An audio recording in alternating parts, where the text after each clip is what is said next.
Welcome, everyone. Thank you for joining us today for the final Job Accommodation Network webcast of 2024, which is titled Ask Jan Q&A Year-End Review Accommodations at Work. My name is Tracy DeFreitas, and I am a JAN program leader and director of training and outreach. I'm joined by my JAN principal consultant colleagues, Melanie Wetzel and Lisa Mathis. Melanie and Lisa, thanks for helping us complete the 2024 JAN Q&A series. I can't believe we're at the end of 2024, but here we are. So thanks for being here today.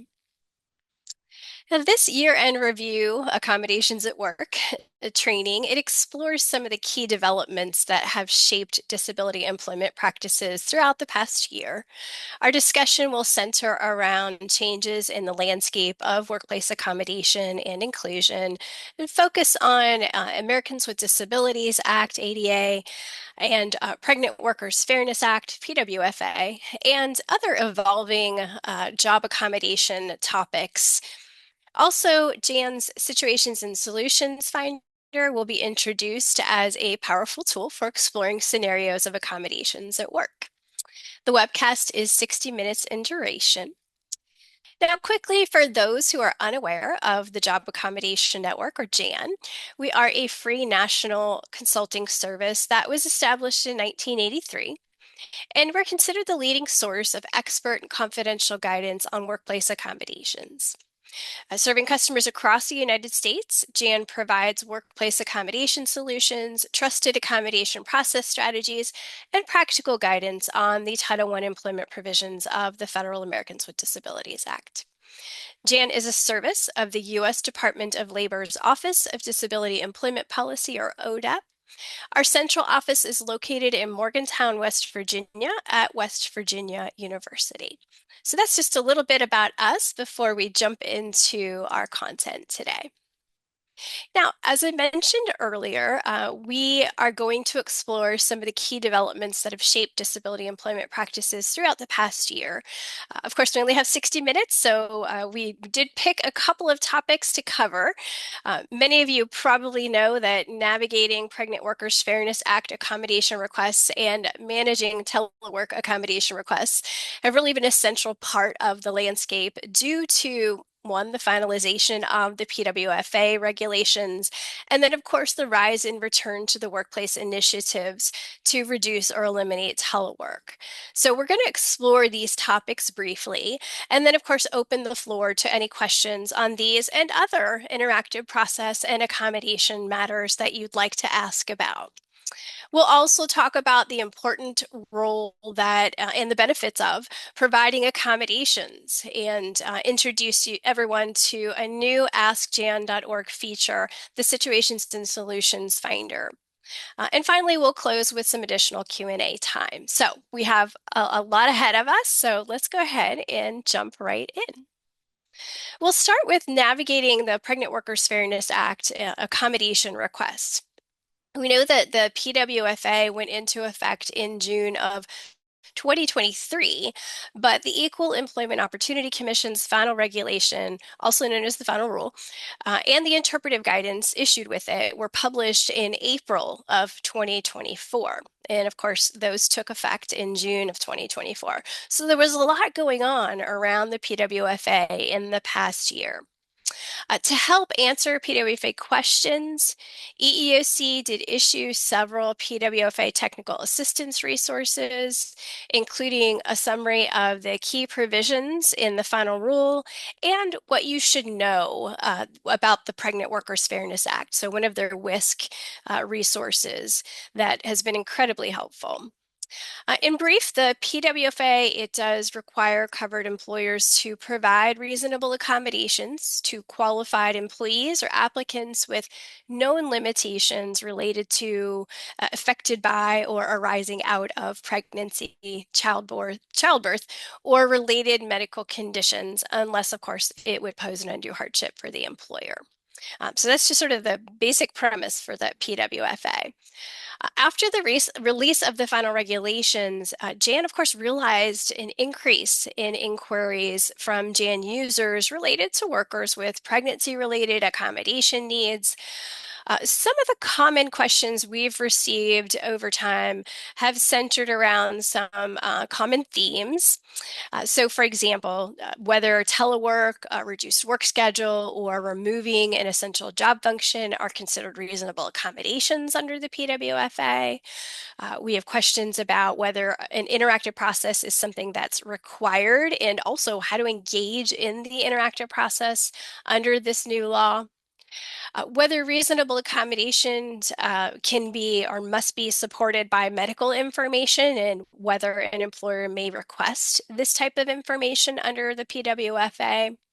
And then, of course, we also have questions around maternity leave and whether that is something that's required under the PWFA or other types of leave that might be provided as an accommodation.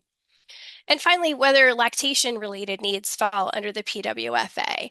We are not going to break all of these down today, but we wanted to sort of paint a picture of what we've been hearing about over the past year, the sort of the types of concerns and questions that employers and individuals have had around PWFA issues.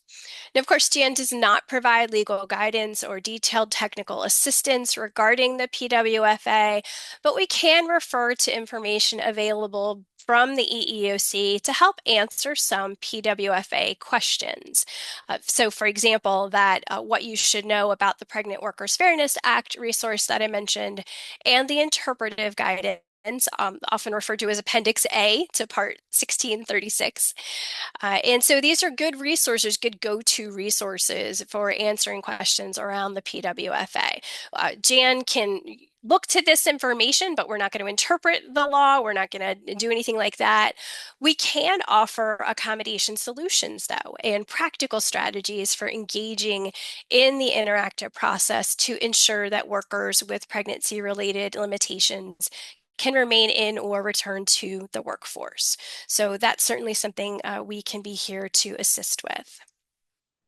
Now, one of the most important takeaways regarding the PWFA, I think over the past year and with the final regulations, is that need to collaboratively determine effective accommodations through an interactive process. Of course, this process does not need to be formal or time consuming, and there are no required interactive process steps under the PWFA.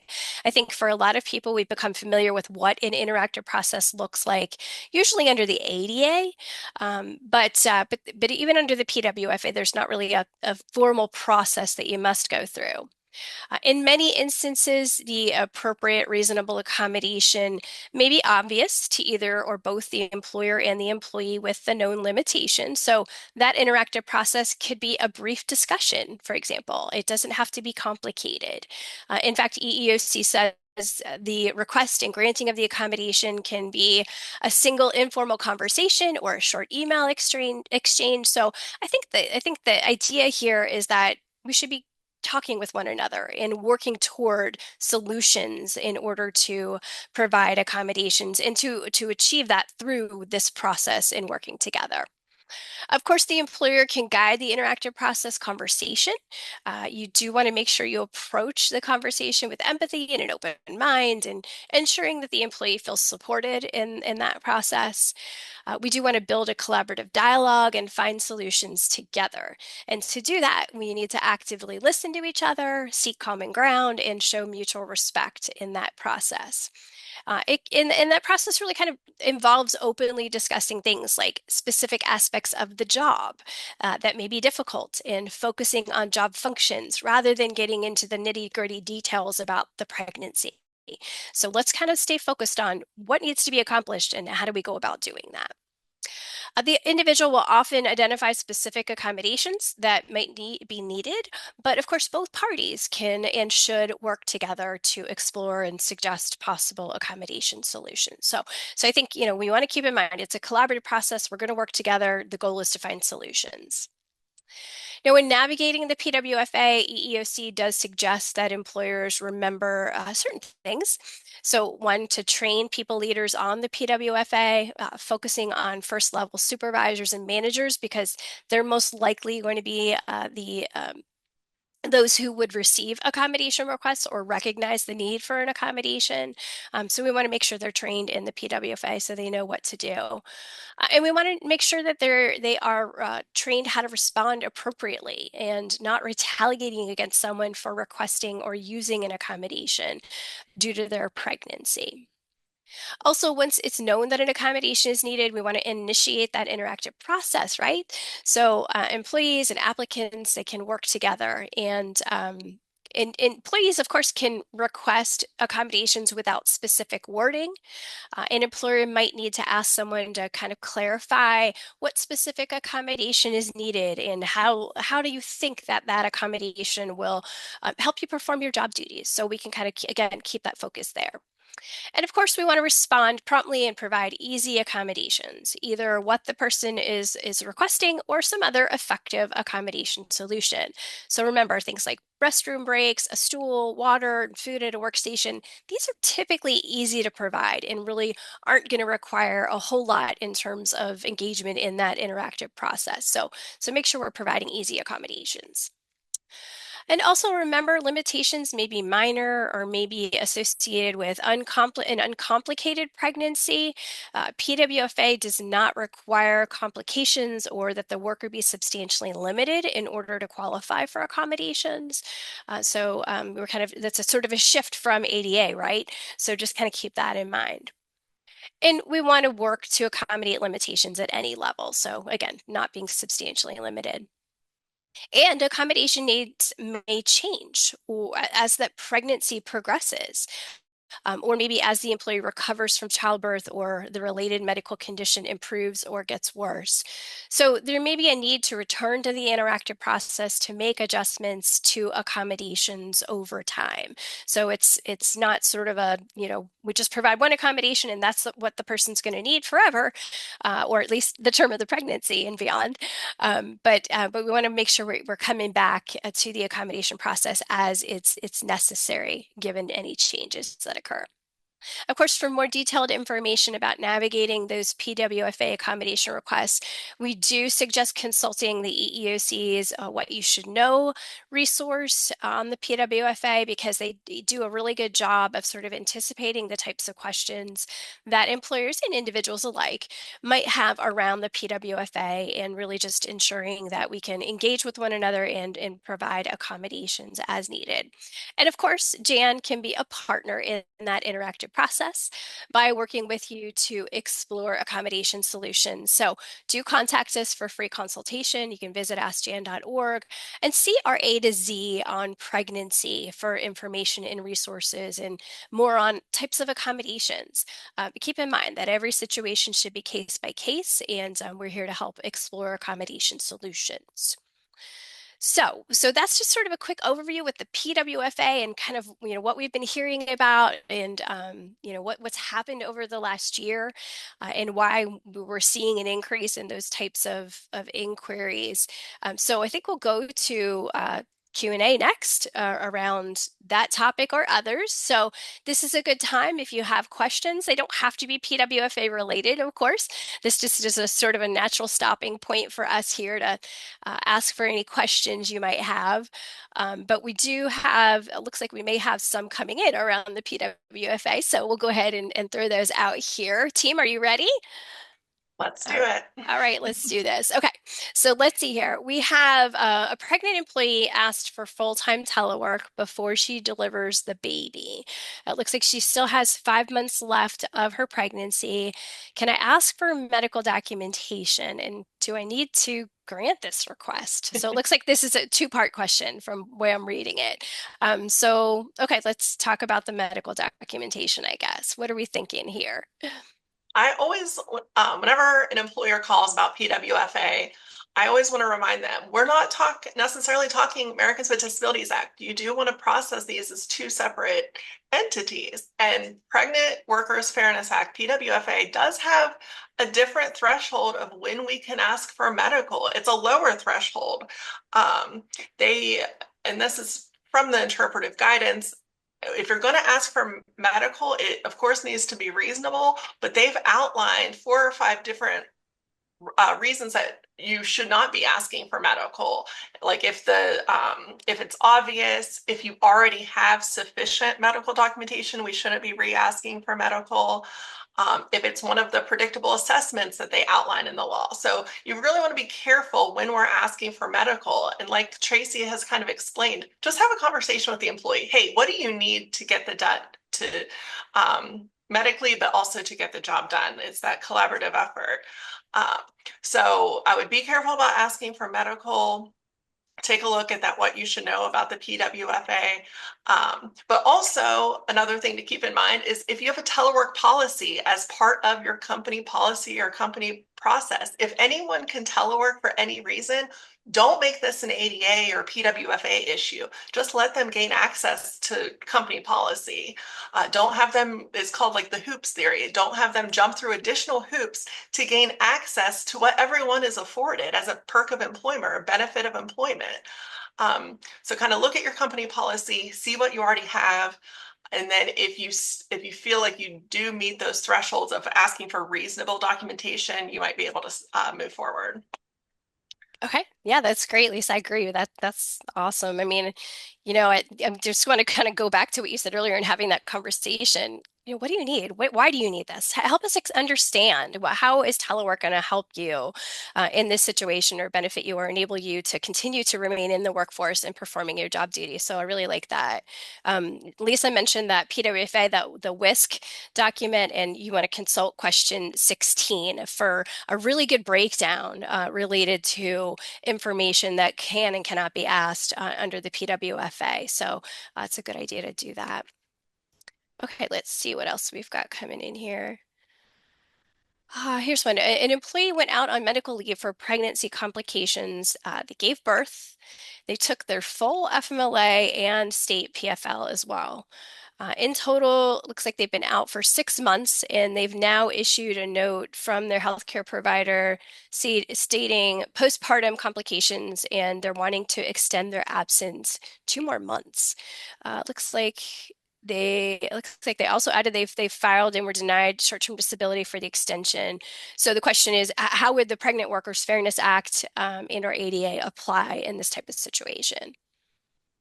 I think you're going to do that case by case assessment determination of can we grant 2 more months of leave without it causing a hardship to business? Is it going to disrupt the operation or nature of business? Is it shifting too much work to the colleagues, preventing them from doing their own jobs? Is this a position that we really need someone in? It's already put a strain the past 6 months. We can't do it 2 more months. And you're going to look at that fact specific individualized assessment. We shouldn't have just a blanket policy of after 6 months, we're not going to grant any extensions of leave. That's probably not best business practice, but really look at the job role and whether that leave would disrupt business or not. Jan has a practical guidance article on assessing hardship specifically to leave that I think is really helpful to make an informed decision. But yeah, under PWFA and even ADA, let's say this person does have an underlying disability that was exacerbated by their pregnancy, right? It's still going to trickle down to does it pose a hardship or not? All right, very good. Here's another one. So an employee asks for telework due to morning sickness. Through the interactive process, it's determined that either telework or a later schedule combined with an hour rest break in the afternoon would allow the employee to perform the essential functions of the job. Although the employee prefers telework, the employer would rather they be in the office. And so the question is, can the employer offer the schedule change and break instead of telework? So I'll jump on this real quick, and then Lisa jump in anytime, of course. So in this scenario, that I think the accommodations chosen by the employer, we've arrived at accommodations through the interactive process, and okay, and that's a key here. So we're working together, we're coming up with accommodations, but the accommodations are not the preference of the employee in this case, who prefers telework. Of course, we're hearing a lot right now about return to workplace efforts and employers who'd rather not have employees teleworking. But I think it's important to think about that. There's one thing about what an employer wants people coming back to work, but we also know PWFA says that an employee's preference should be given primary consideration. But of course, the employer providing the accommodation has the ultimate discretion to choose among effective accommodations. So I would probably suggest that the employer consider the telework option as long as it's reasonable, because it is the employee's preference and it would enable the employee to kind of better address their pregnancy related needs and perform their job duties. It's possible this might be only needed for a short duration, but don't assume that. Some pregnancies, people experience this type of limitation their entire pregnancy. So let's not make assumptions about the duration of the need for that, of course. Here we know that telework could probably maximize the person's productivity and maybe remove some possible barriers, like the commute, for example, maybe time spent running to a restroom if you're in a large workplace and someone's got to go find a restroom. I think it also enables an employee to address privacy and dignity issues when dealing with pregnancy related limitations. And I think sometimes we forget about that part of it too. So I would say, yeah, maybe, let's think about that telework, even though we have some other option that might be feasible, might work, but telework is the preference. So can it work? And maybe offer it on a trial or temporary basis and see how it goes. So I don't know if Lisa, if you have anything else to add to that, but that would be my take on it. No, I think that's a great take. And just keep in mind that ADA also has that explanation of while employer has the ultimate choice of providing an effective option, it makes best business practice to get people the accommodation they prefer, the one they've requested, if it's reasonable. And for this, you're looking at, is this job doable from home? A lot more jobs are doable from home than we originally thought. And if they've been teleworking in years past, it could make sense. That could have served as that trial period to kind of prove to you the job is doable from home. And so, like Tracy said, anytime morning sickness is brought up, I do kind of think of the dignity issues and just think of the time. If someone has morning sickness, now they're having to get ready, the commute that Tracy mentioned, that's time away then that they could have been performing their job by just hopping on their at-home office, right? So a lot of times telework could increase productivity. So take a step back and assess the whole situation and all the factors, I think is important. Okay, I think we'll throw one more out here and then we'll move on to the next segment, but we'll come back to these questions. So remember, we're going to have three different sections for Q&A. So this question is, maternity leave is for right after childbirth. PWFA would be for an accommodation as needed after maternity leave, question mark. So it's sort of like this question around, is it maternity leave right after childbirth or, where does PWFA come in, like beyond that, maybe? I don't know. So, remember, yeah, I mean, we're providing leave right after for delivery and recovery, of course. Now, of course, you want to look at your policies, like, whatever policies might apply to this individual, you want to apply them. So, are they entitled to leave that is already available to them by virtue of their employment? Do you have a maternity leave program? Make sure applying that. Make sure you're checking all of your other avenues for leave, the paid family leave that your state might require, or Family and Medical Leave Act leave that might be necessary. So consider every avenue for leave before we're getting to PWFA or ultimately ADA if it becomes some other issue. So try that first. If PWFA, we're looking at it as an accommodation. So an accommodation is generally needed when we can't cover the need through any other means. But it could mean providing some leave time for the recovery for after somebody has delivered a baby. So we certainly want to look at that. Within the appendix to the interpretive guidance, there's actually a full section. It's referenced, I think, particular matters related to leave. You may want to reference that for more information about leave. We're not going to interpret this in a legal way, so we really can't say. I think it's a good idea to look at what guidance is available from the EEOC, check in with your legal professionals to figure out, what they say in terms of how you should apply PWFA. But yeah, I think that's probably the best course. Lisa, anything to add there? No, I think you covered it. Okay. All right. So I think we'll move on now to the next topic section, and then we'll come back to some other questions. A lot did roll in on the PWFA, so that's great. Oh, good. All right, Lisa, I'm going to kick it off to you now. Okay. So managing telework accommodation requests. So like I mentioned, the past few years, a lot of us have been working at home due to pandemic and mandatory policies. And then really we just haven't returned to the office. But we are seeing that employers are increasingly calling people back to the office, whether that's on a full-time in-office schedule or a part-time hybrid schedule, whether that's we're starting mornings at the office, you can finish the day at your homes, or 2 days in office, 3 days at home.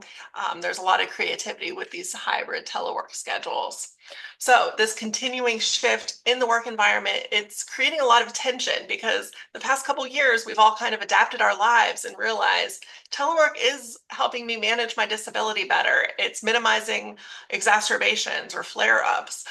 It's improved access to do our jobs over the last several years.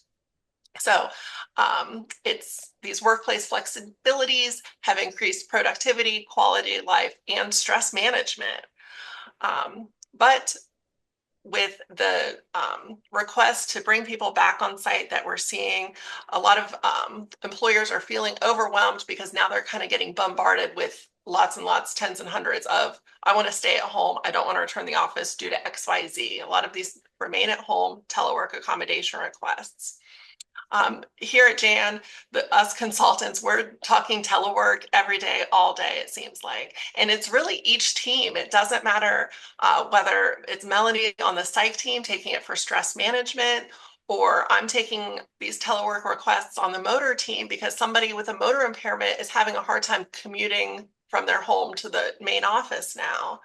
And then on the sensory team, there's a lot more irritants and someone might have a suppressed immune system, or there's just, vision issues and the commute to work barrier. So we're seeing it all over the gamut of why people want to remain at home and request telework as a continued accommodation. So me and Melanie here, we want to get into a few practical suggestions for evaluating these telework requests and how to handle these requests. So first up, you don't want to enforce a blanket policy. I think a blanket policy under ADA is always kind of tough. It basically ignores the duty to consider modifying a policy for a person with a disability. Again, it's this case-by-case determination. So while the ADA does not require a company to have a telework program that's offered to all employees, you just can't eliminate telework as an accommodation. And EEOC has said that telework is a form of an accommodation, and they said this well before the pandemic times. So changing the location of work has always been a form of reasonable accommodation as long as that job is doable from home. So enforcing a blanket policy, I don't think is ideal. Do you have anything to weigh in on that, Melanie? No, I think you're absolutely right. Yeah. You want to set reasonable timelines for returning to work. This is whenever, don't just spring it on people. And we've had the calls where it's a Friday afternoon, they just get a staff-wide email, return to office on Monday. That's going to send a sense of urgency and stress to all of us, disability or not, I think. And like I said, a lot of us have adapted our lives. They have lifestyle changes that they might need to kind of deal with in the back end to be able to return to the office. So keep that in mind. And perhaps while we're doing a transition back to the office, perhaps the temporary remaining on telework to keep people working while you're trying to come to that long-term solution. I do have something to say here. I think it's really important for the employer to give as much notice to people as possible. Change is difficult for all of us for various reasons, but for certain people with disabilities, change, when thrust upon you really quickly, you don't understand it, you don't see the need, you don't know really how it's going to affect you, can really be difficult. The commute to work, like Lisa mentioned before, can be an issue. And by the time somebody gets to work, they're going to be upset. They may have anxiety with driving. They may have PTSD from accidents. There's a lot of different issues with the commute. I'm just talking right now about our team, but Lisa mentioned motor issues as well. And so by the time they get to work, they've used up a lot of time and maybe a lot of energy that could be used in working.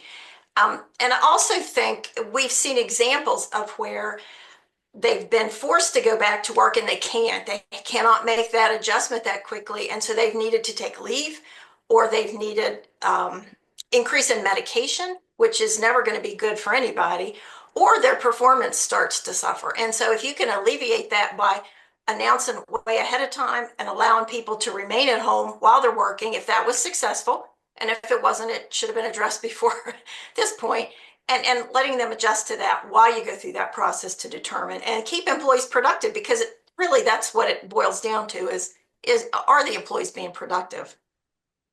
Yeah, you're exactly right. Um, and then last thing on the slide, notifying employees about how to request accommodations and explain that process. We're always talking about, we as employers, we take this time to develop these internal policies and procedures. We'll inform staff about them, because if they don't know how to exercise their right to utilize that policy or who to go to request an accommodation, it's not that beneficial for anyone. So if people understand that what the new policy is, that they're going to have to go through that formal accommodation process or interactive process, that might kind of weed out some of the telework requests, because we know, speaking from an ADA perspective, ADA accommodations are only for limitations stemming from a disability. So if people understand that they're going to kind of have to go through this interactive process, that might weed out and lessen that volume of these requests. But also it helps the person with disability that does have a limitation stemming from a disability.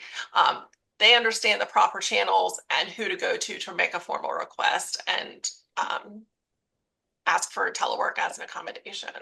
If they need to have that medical documentation, they may need time to get that if they have not provided that previously, because we found out before the pandemic, there were a lot of limitations in people seeing specialists. And during the pandemic, when disability, especially mental health conditions, just kind of skyrocketed, people were having long waits to see a doctor, a specialist. And so you want to give them plenty of time to get that documentation and to know what's expected of them. All right, and then if we want to go up to slide 14, just continuing with these practical guidance to handling these telework accommodation requests that we assume a lot of you guys as employers are receiving. Remember ADA rules regarding medical documentation. Like Melanie said, she said if they didn't provide medical before, that should always be a starting point for whenever you get an accommodation request. We shouldn't be asking for brand new top to bottom medical documentation on every request. You want to go back and see what you already have. Have they already established a disability and these limitations? And then we might not need to go through the detailed documentation. You might just be going back to that conversation with the employee of, hey, I have this, I understand this is the limitation. Explain to me why you can't return to the office, or what could you do how could we accommodate you at the office? So remember, you don't want to be asking for medical documentation that is already known or obvious or you already have. And then in that same note, don't assume that the medical documentation that they're furnishing is inauthentic.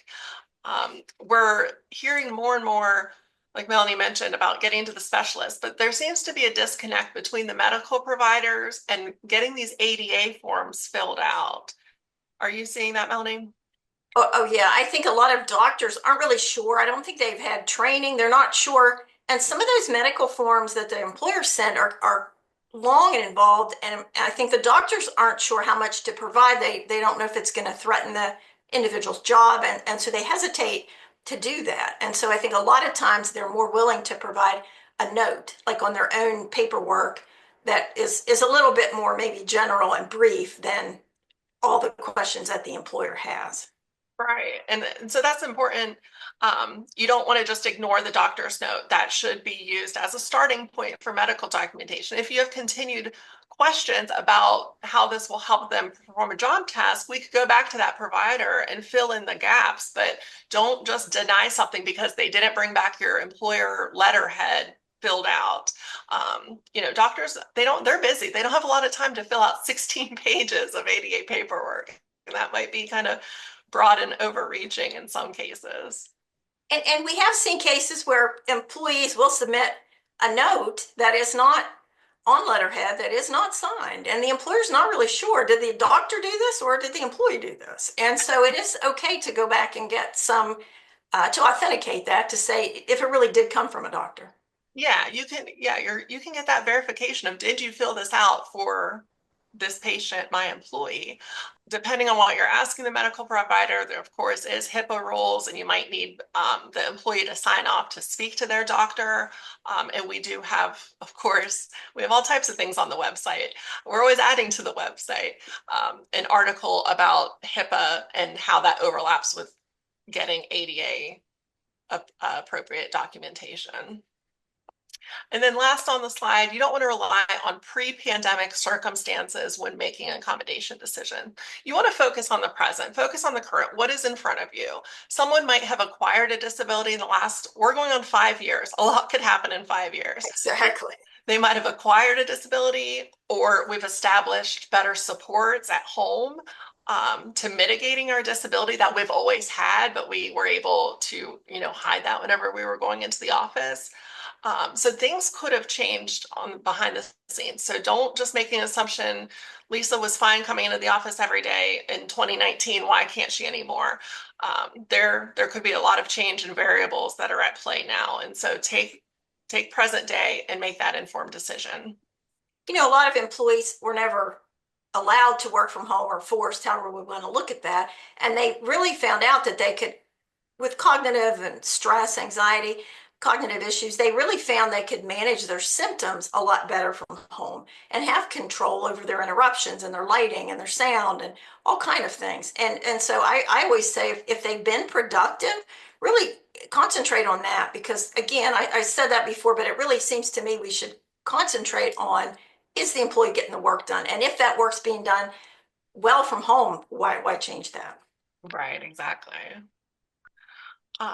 I know in the chat they've plugged all types of resources. There's more detailed information over these strategies that me and Melanie have gone over at the Managing Accommodations during the Great Return to the Office. That's in the chat. And then we also have a telework accommodation request flow chart that really helps an employer make an informed decision of, does it fall under company policy? Is it needed due to a disability? And it's a good way to work through these accommodation requests in a streamlined manner. And now I think we're going to see if Tracy has dug up some Q&As for us, Melanie. I certainly have. Okay, I'm going to stay off camera, but I'm going to throw a couple of questions out here. So here's one. We have granted numerous telework requests without issue, but want to start requiring these individuals to attend in-person all staff and monthly team meetings. Given these meetings are not essential duties, management does not feel these meetings are beneficial to the department as a whole. Are we out of line requiring attendance for these, even though these are not really essential functions day in and day out? Melanie, you want to take that? Yeah, I'll take that one. I think if it's not essential and it's not really going to be beneficial, I think forcing people to do that might not be the best idea for reasons that we said before. Lots of reasons people can't get to the office. If it's more of an option, here's what we're doing. We welcome you to come. We want to make accommodations. How do we help you feel comfortable in the workplace for an afternoon or for 3 hours or whatever that, if it's one day or if it's for that meeting? How do we help you do that? Have that conversation, because we want to help you. We'd love to see you. We'd love you to be part of this. And if the person can't, continue to have those meetings in person per person for those who can come, and include the virtual, some kind of a virtual way for the other employees to attend the meeting so that nobody is left out. There are just a lot of different disabilities I can think of that with social issues, with anxiety, that make it really difficult for people. And it's going to create issues clear up into that meeting and maybe even after that meeting. And so if they're not required to do that and they can be accommodated to attend that meeting in some other way, I think that would be really beneficial to them. They might be like a better participant in the meeting if it's virtual. If they are so stressed out getting to that meeting, they're not going to engage and add to the meeting, you would think. And some people take off. They ask questions, can I just take leave and not attend at all? And I don't think that's what you want either, to have somebody not participating at all and then using up their leave when it's really not necessary. Yeah. Okay, here's another one. An employee is full-time remote, is asking for a sit-stand workstation. What's our duty to furnish this equipment at home? I think we get this question a lot. That, yeah, on the motor team, we're definitely getting that question a lot. It's not clearly addressed in the ADA, and EEOC hasn't formally said, yes, this is an employer obligation, or no, it's not. Um, Before COVID and before the pandemic, I think practically speaking, you wanted to assess, are they working at home due to the disability because they can't commute because of a disability? Then I think it makes sense. Like the disability is preventing them from coming on site and utilizing an ergonomic workstation. So why wouldn't you just let them take that home to be effective as a remote worker? Now, if someone was teleworking just as a perk of employment, it's a benefit, anyone can telework for any given reason, then perhaps it may not be a clear-cut ADA issue because it's not tied to a disability. The telework's not tied to a disability. So if they chose to, they could come to the corporate office and utilize ergonomic equipment that's furnished there. Um, with hybrid telework schedules, it does get tricky because essentially each one employee has two workstations, the at-home setup and the one at the corporate office. But we know under ADA, we don't have to completely recreate somebody's corporate office in a remote setting as long as it's effective. So that's where tabletop sit-stand workstations might come into play, ones that sit on existing desks. It might not be the full workstation that everything moves up and down. And then during pandemic, lots of companies were doing a DIY where you could kind of build a standing workstation at a different table, like a kitchen table versus your typical desk setup. Practically speaking, ADA aside, if you would furnish it, if someone were in the office, if you would pay that amount of money for them to utilize it in office, then why wouldn't you order it and have it shipped to their home office? Because it could probably help mitigate work-related injuries. And we know that happy and healthy workers are kind of the most productive workers. So I think practically speaking, if they're at home full time, get them what they need to be successful. EEOC, like I said, outside the pandemic, they didn't make a formal stance on this. During the pandemic, there was guidance on it, but before and after, it's kind of been a gray area under the ADA. But long of the short of it is, I think get people what they need to be successful and effective within the role. All right, great. I think that's good practical guidance there, Lisa. All right, thank you both so much. We're going to go ahead and move on to the next segment, and then we'll hop back into some other questions as we move along here. We do want to make sure we're talking a bit about sort of the importance, the critical importance of inclusion and accommodations, and kind of looking back on our work in 2024. We're definitely reminded of the critical importance of the inclusion of people with disabilities in the workforce and the role of accommodations. Accommodations are at work every day. So why are they so important? Well, for some disabled workers, accommodations really do play a vital role in supporting positive employment outcomes and enabling equal employment opportunities. Also, reasonable accommodations, they really can help employers attract good employees in times of labor shortages, which we're quite familiar with right now. Hiring employees who are adaptable and flexible and capable, retaining an experienced worker. So we're all aging and we're aging at work. And as we do that, we might end up having accommodation needs down the road. So why don't we try to do what we can to retain our qualified and valuable workers? And meeting, of course, legal obligations under the ADA or similar laws when it's applicable. So I think, we know how important accommodations can be. Also, Jan has found that accommodations are often easy to implement and are typically low in cost and positively impact the workplace in many ways. This is based on the results of an ongoing survey that's conducted by Jan that explores employers' motivations for making accommodations, as well as their effectiveness and the resulting benefits too. In the vast majority of cases, employers do report that the benefits of providing accommodations, they certainly outweigh the costs associated with accommodating people with disabilities. The report that is derived from this survey, it's known as the Low Cost, High Impact Report, and it is available for your review. It offers some key findings, and those include that most employers report no low cost for accommodating employees with disabilities. In fact, more than half, that's 56% of the employers participating in the survey who provided cost information reported that the accommodations they made cost absolutely nothing to implement. Now, there are some that do report there is some cost, and 37% reported a one-time cost with a median one-time expenditure of about $300. So again, we're not really looking at a high cost there in the majority of accommodations that do have some cost involved. Now, when JAN was established back in 1983, one objective of the program was to gather and share information about effective workplace accommodation solutions to help employers across America successfully employ disabled workers. JAN users, they often ask us what accommodations have worked for others in similar situations.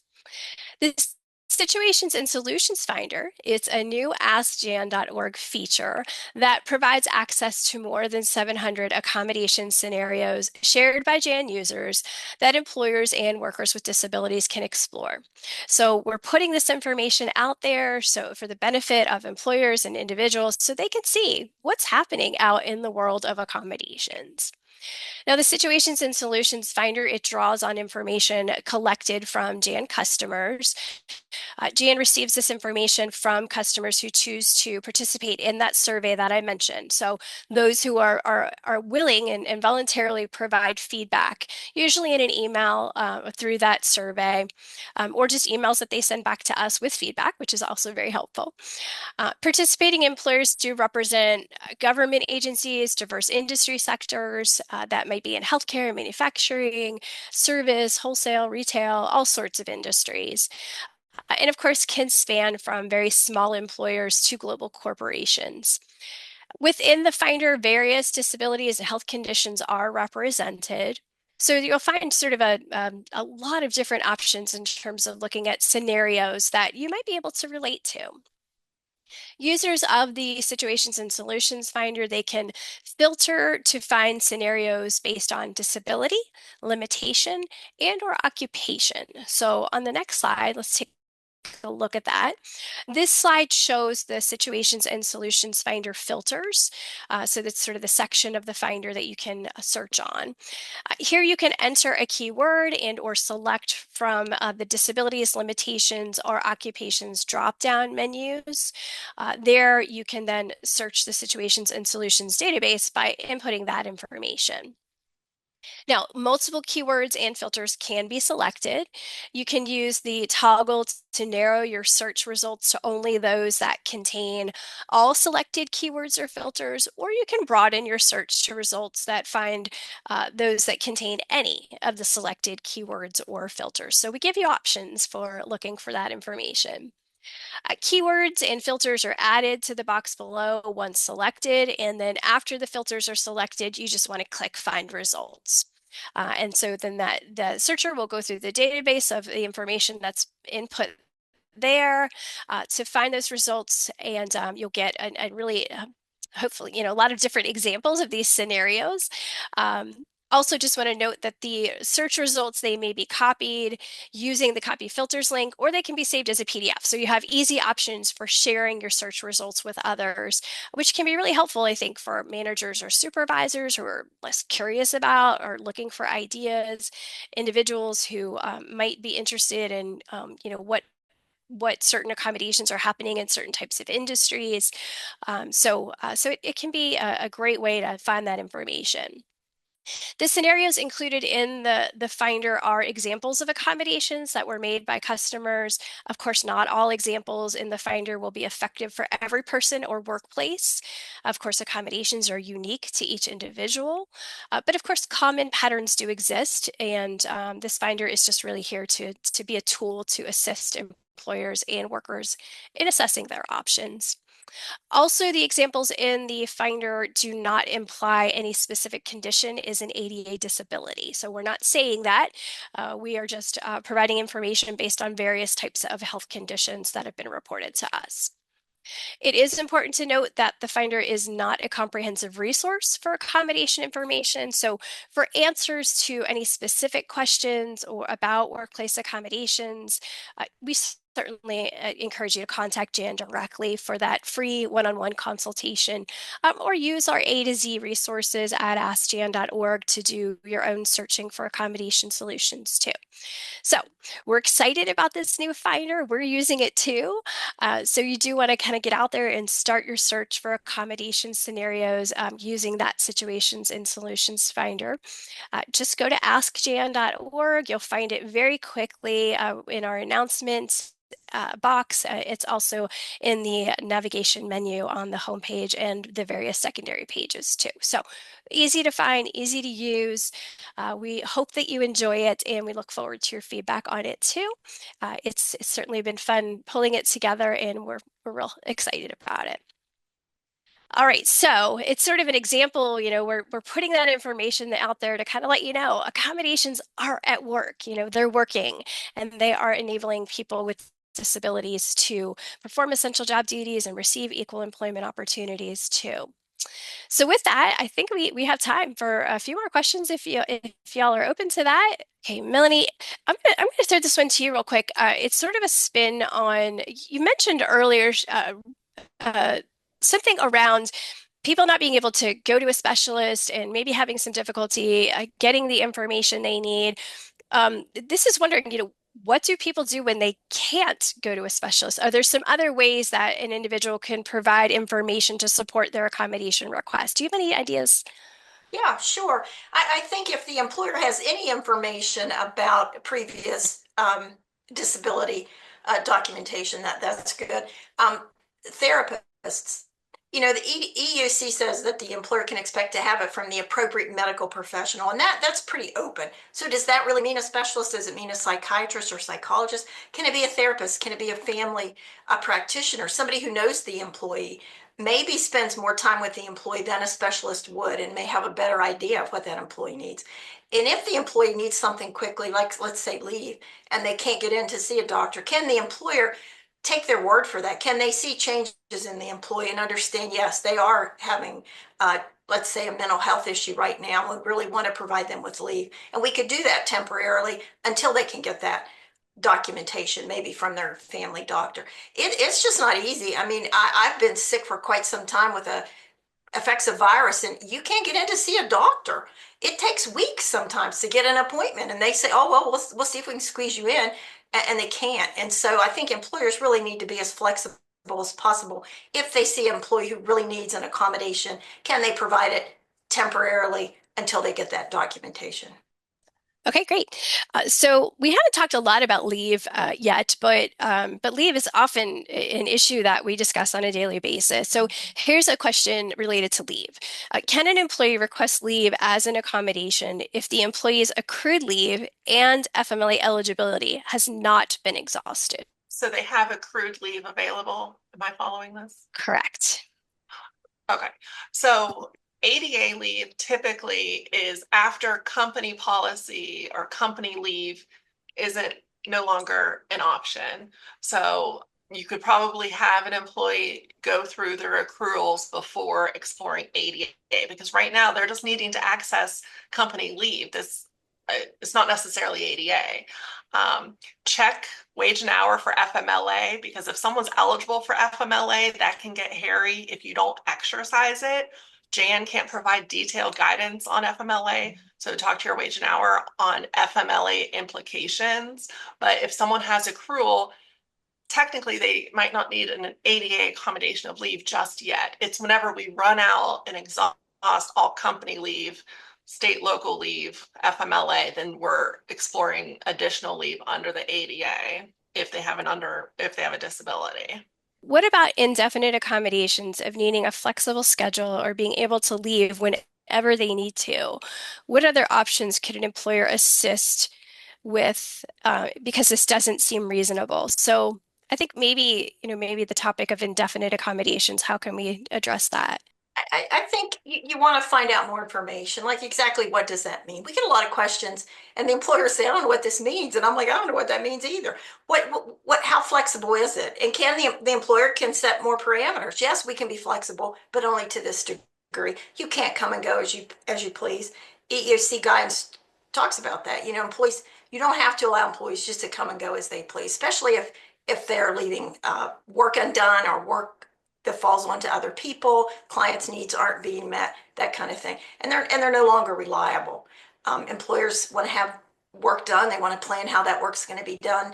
And if it's just unscheduled, it may be difficult for them. But I think they can get more information from the employee. What does this mean? And they can always do it on a trial basis to see, is this going to work? You know, we can allow this much flexibility, we think, let's try it and see.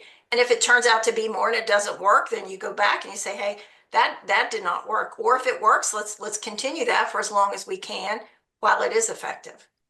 Okay, thank you. We do have a lot of questions. We might be able to squeeze one more in here. This isn't really a question, but EEOC is not clear on emotional support animals as reasonable accommodation. However, they are clear on service animals. Jan has an article out on emotional or comfort animals as a policy and not an accommodation. Please speak to this. And so I'm kind of throwing this out here as an opportunity to talk about what resources we do have on these topics. Yeah, we do have a publication on service animals. We have practical guidance for emotional support animals. Comfort animals are something else. That is not a comfort animal, may not be covered. Depending on what that really means, there are different definitions for comfort animals. Sometimes people have a comfort animal that will bring comfort to others. They bring it to work so it can bring comfort to others. That's not going to be covered under the ADA because that's not going to be disability related. We do have those resources, and we since there is no real guidance from EEOC, we like to recommend to employers that they go through that process. They find out the information just like they would for any other accommodation and try to determine from that if it's going to be reasonable or not. And again, they can always do that on a trial basis to see how that's going to work. All right. Thank you, Melanie. That's great. We do have a lot of resources around that topic. In fact, we have a couple of new ones too around how an employer can respond to a request to bring a service or emotional support animal to work. Actually, I should say it focuses on SA. And then also one related to individuals and how to request to bring a service animal to work. Those are evolving topics, I think. So look for more information on that on our website. With that, we only have another minute to close things out. So I'm going to do that. Of course, this is all the time we have. We do hope this training was informative. This is, of course, the final JAN webcast of 2024. Just a reminder, all JAN webcasts are recorded and made available in the JAN webcast series library, which is available on the JAN training page at askjan.org. We do encourage you to use these webcasts for resources to kind of meet your own training initiatives, so you're free to use them as you wish. For more information, you can visit the JAN training page at askjan.org. The 2025 JAN webcast series will be announced in December. You can check the training page and watch for an email announcement in your inbox, and also follow Jan on social media for more information. You can do that by finding Jan or the Job Accommodation Network on Facebook, LinkedIn, and YouTube, and then at Jan on X. Melanie and Lisa, I want to thank you so much. It's always so much fun doing these webcasts with you. And we just so much appreciate you and your expertise. So sad this is the last time we get to do it this year, but we'll see you again next year. So thank you so much. And finally, attendees, if you have questions about workplace accommodations, remember you can ask Jan. Contact the Jan service directly for free and confidential consultation. Use the askjan.org website, live chat at our website, call us at 800-526-7234, or email us at jan@askjan.org. With that, thank you all for joining us today. Enjoy the rest of your day, and this concludes our training.